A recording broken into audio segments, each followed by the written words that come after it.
Westworld Season 3, Episode 4 starts with William. He's mad with grief and guilt, because last season William killed his daughter, Emily, because he thought she was a host. He's also haunted by the suicide of his wife, Juliet. He wakes up in a bath like she died in a bath, and he sees water raining from a chandelier, just like when she died. This chandelier has one red sphere and 5 black ones, just like Dolores had 1 red pearl and 5 black pearls, including her own. William's haunted by a vision of Emily, who says that William destroyed their family, including her uncle Logan and her grandfather James Delos. William didn't directly kill these guys, but his domineering, self-destructive, hidden nature did lead to his family's downfall, to its collapse like a dark star. William says he knows what's real, and he's in control, but he doesn't want to take responsibility for the terrible impact he's had on people. So it's a paradox, like the problem of evil. Either he is in control and he's a terrible person, or he's not in control and he's a helpless machine. Emily shows him his profile from last season, the data from the Forge which records his crimes, and shows the code he follows like a host. Last season, William wanted to destroy the Forge data, because he wanted to escape this judgment, and he wanted to prevent himself from being made into an immortal host in a loop, like James Delos was. So in a sense, William wanted to destroy himself. He shoots at mirrors, which represents self-destruction. He considers literal suicide, because it's the only way he feels that he can prove that he has control. But even that is taken from him. William gets a visit from the host, Charlotte. She warns William that Serac is about to take over the Delos company and wants to use the Forge data. So William agrees to help Charlotte, but it's all a trick. Charlotte shaves William, just like Dolores shaved William in Season 1. It's a symbol of control. Letting someone put a knife to your throat shows that you know that they would never dare to hurt you. But really, Charlotte is in control here, and is manipulating William. Because Charlotte is not really Charlotte. It's revealed that this Charlotte and this Martin and this Musashi are all copies of Dolores. These pearls Dolores brought from Westworld aren't the minds of other hosts, they're just copies of Dolores' mind put into all these bodies. And Charlotte isn't really getting William's help, she's actually having him committed to a mental hospital as revenge for his years of abuse of Dolores. Charlotte also seems to inject something into William, or maybe take a blood sample. Maybe it's to track William, or it's drugs to make him crazy, or something. With William committed, Charlotte takes over his shares in Delos, so that should help Dolores to take control of the company back from Serac. So William ends up in the mental hospital. The man in black is now all in white. He's got a glove on his right hand, because last season it was injured while fighting Dolores. William is now trapped, much like James Delos was trapped, the exact situation he hoped to avoid. A vision of Dolores says that William is a prisoner of his own sins. William's only problem this whole story has been his own paranoia, obsession, and self-destruction. So the only way he can have freedom is to change, to find his humanity, face his trauma, be a half-decent person. That was the idea of the door quest last season. Ford told him to make it out of the park. Emily told him to come home to his family. But William failed and continues to fail, trapped in a prison of his own sins. He doesn't even know if he's real. Last season, we saw a flash forward to the far future, where a host copy of William is stuck in a loop, a fidelity test to see if William can ever escape his cycle of violence. Maybe all of these scenes are just part of that loop, and William's already been replaced with a host. Maybe his punishment is to never know if he's real. So, can William ever change his nature and escape? Or is this endless, infinite prison the end to William's story? We see Bernard in a simulation being created by Dolores. It's not clear if this happened in the cradle in Westworld, or at Arnold's house in the real world, or if this even could be the original Bernard being made years ago. But the point is that Bernard and Arnold are important to Dolores. He's a father figure who believed that the hosts could grow into real people, and that's part of why Dolores remade Bernard, even though she knows that he'll try and stop her. Bernard has a flashback of Arnold's son Charlie, which reminds us that this Bernard is part Arnold. Bernard and Stubbs were both created in Westworld. Now they get to hang out in the real world for the first time, so naturally they sink some beers in Southern California. And everything looks pretty familiar, except now, in the future, they've got reusable landing rockets, like SpaceX. Stubbs mentions he has a shoulder injury because the actor, Luke Hemsworth, hurt his arm, which forced a rewrite of the fight scene in Episode 2.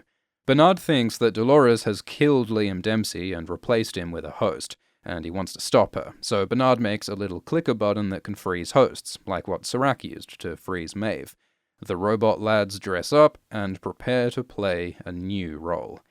Dolores and Caleb go shopping. There's some technology that digitally shows what clothes look like on you. This kind of stuff has been developed in the real world.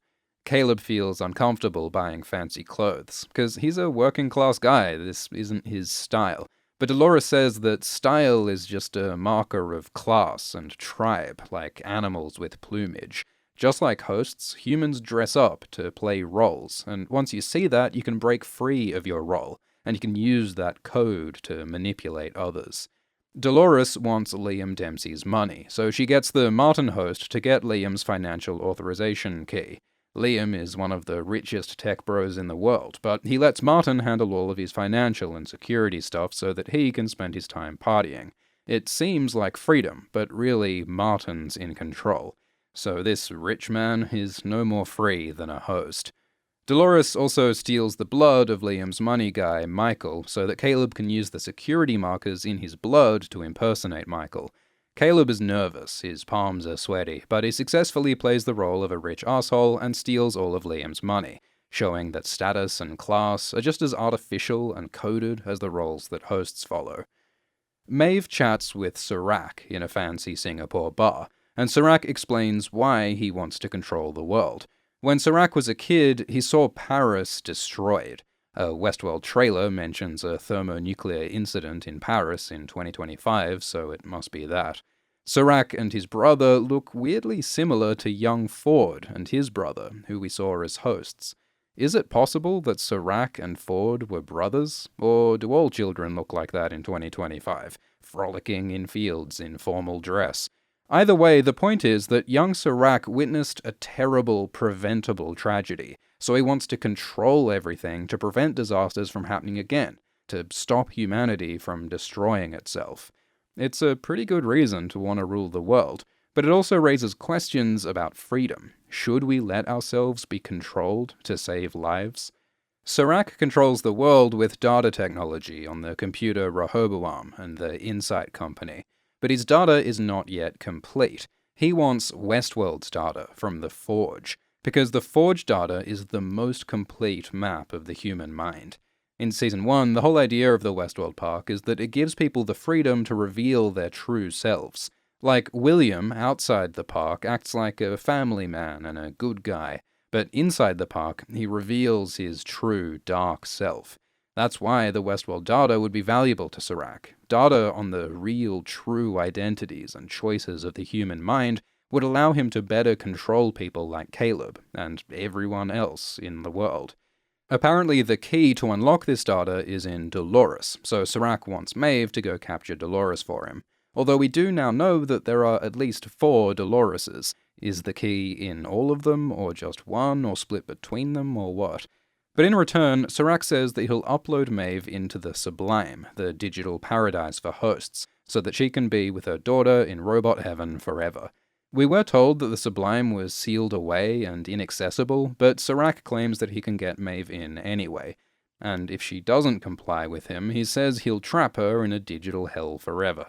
So Serac plays the role of a devil, tempting Maeve into conflict, promising paradise, but maybe he can't be trusted, and his promises are empty.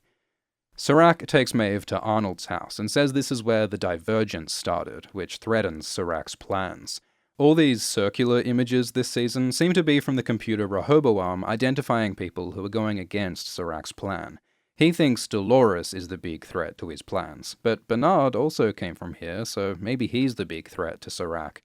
We see that Dolores printed 5 host bodies here. She made herself a Dolores body, and Bernard, and Martin Loris, and Musashi Loris, and she printed the new Charlotte, unless she just reused the old Charlotte body that she came in which case there could be a mysterious unknown 5th host for Dolores's 5th pearl out there somewhere. Serac has this guy Jiang, an identity broker, who helps Dolores set up her fake identity as Lara.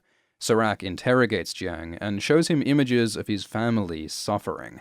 But Serac says that he's not gonna hurt Jiang's family. This isn't a threat, it's a true simulation of what the world would do to Jiang's family if Serac fails and Dolores wins, which suggests that the world really would be better off under Serac's control. But then Serac murders Jiang, so he's still a villainous character. He kills people in his quest to save people. Maeve follows Jiang's information to a woman called the Mortician, who provided blood for Dolores's fake identity. The Mortician treats human bodies like objects to be chopped apart and sold, just like how host bodies are treated in Westworld.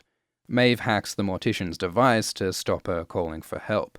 Maeve learned some super elite hackerman skills in Westworld. The Mortician refers Maeve to the Yakuza, so Maeve finds their base at Itai Doshin Distillery. Itai Doshin is a Buddhist concept about unity, literally meaning many bodies with one mind. So this refers to how Dolores has copied her one mind into many bodies. The Yakuza have cyberpunk guns that aim automatically, so Maeve hacks them so that the Yakuza all shoot each other.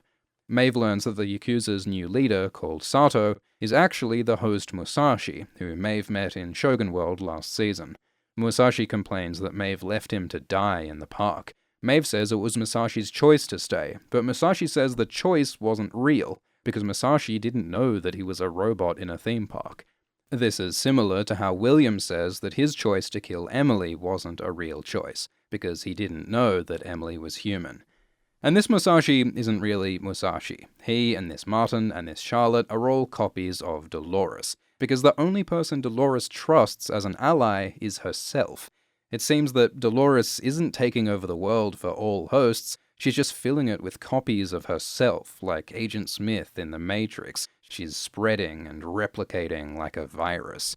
The Yakuza base is full of white goo, which is used to make hosts. So maybe Dolores is making a heap of bodies to copy herself into, an army of herself to fill the world. But she also talks about building a world for Maeve's daughter, so maybe she'll take the real world for herself and build a virtual world for all the other hosts, and leave no world at all for humanity. Musashi kills Maeve, and she bleeds out into the white host goo, which is just like this host bleeding into milk in Season 1. Milk is connected to motherhood, birth, creation, and growth, while blood is connected to death.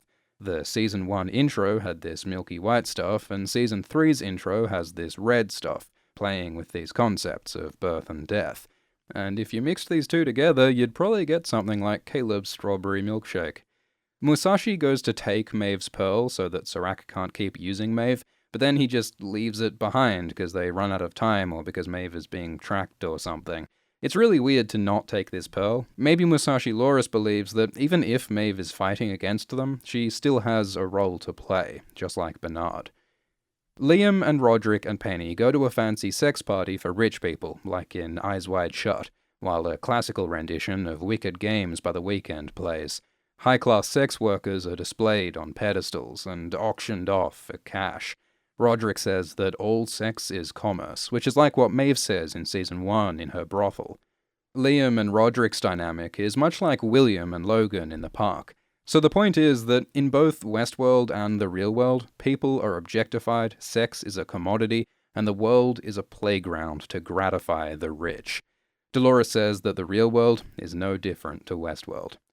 Roderick gives Liam a fancy new drug called Genre that sends you straight to the silent era. The next Westworld episode is called Genre, and Liam still has that drug, so maybe next episode will be a drug trip to the silent era, like that one episode of Watchmen, where a drug trip takes a character to the black and white era. You might want to watch our Watchmen videos, they're pretty good.